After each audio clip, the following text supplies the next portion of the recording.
గట్టే పనా జై BC SST. ఫిబ్రవరి 18వ తారీఖు జరిగినటువంటి సంఘటన ఏదైతే ఉందో నాగర్ కర్నూలు జిల్లా కమ్మెడ గ్రామంలో ఏదైతే మన మల్లన్న జాతరలో జరిగినటువంటి సంఘటన ఈరోజు ప్రభుత్వాలని ప్రశ్నిస్తుంది. బీసీ ఎస్సీలకు బీసీకి జరిగినటువంటి ఈ అన్యాయము ఒక రజాక సాగరి కుటుంబానికి గుడికి వెళ్తే అక్కడ జరిగినటువంటి దారుణం ఏదైతే ఉందో దాన్ని ఖండిస్తూ మరి ఈరోజు ఆ పాపకి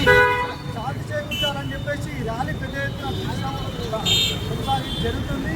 మరి అదేవిధంగా ఇక్కడికి విచ్చేసినటువంటి బీసీ ఎస్సీ ఎస్టీ జేఏసీ ఆధ్వర్యంలో జరుగుతున్నటువంటి కార్యక్రమానికి విచ్చేసినటువంటి ప్రతి ఒక్కరికి ధన్యవాదాలు తెలియజేసుకుంటూ మరి ఇటువంటి రాజ్యంలో రెడ్లు ఏదైతే దురహంకారంగా ప్రవర్తిస్తూ ప్రతి ఒక్కరిని బీసీ ఎస్సీ మీద చేంజ్ చేసుకుంటూ మరి ఈ ప్రతిదాడిని ప్రతి ఒక్కరూ గుర్తించి స్పందించి దీనికి ఖచ్చితంగా ప్రశ్నించి వాళ్ళు దీని చట్టపరమైన చర్య వాళ్ళపై చట్టపరమైన శిక్ష విధించాలని తెలియజేసుకుంటూ మరియు ఏవైతే రెడ్లు ఏదైతే 8 మంది రెడ్లు కళాకారం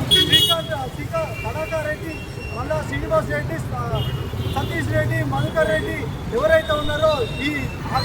అక్కడ స్థానికంగా ఉన్నటువంటి రెడ్లు ఎవరైతే ఉన్నారో ఆ ఘటన జరిగే దగ్గర ప్రతి ఒక్కరిని ఒక్కరిని కూడా వదిలిపెట్టకుండా భారత రాజ్యాంగం పట్ల ఏదైతే ఉన్నదో అన్ని శిక్షలు వాళ్ళ మీద అమలు చేసి వాళ్ళని కఠినమైన శిక్ష విధించి వాళ్ళకి ఈరోజు బీసీ ఎస్సీలకు న్యాయం జరిగేటట్టు చేకూర్చాలని చెప్పేసి కోరుకుంటాం. లేదంటే ఖబర్దారుగా బయటికి వెళ్ళి ప్రతి బీసీ ఎస్సీ యువకులు బయటికి వెళ్ళి ఈ యొక్క ఏదైతే జరిగిన సంఘటన గురించో రోడ్డెక్కి ప్రతి ఒక్క రెడ్ల మీద దాడికి దిగుతామని చెప్పి తెలియజేసుకుంటూ ఈ కార్యక్రమం జై భారత.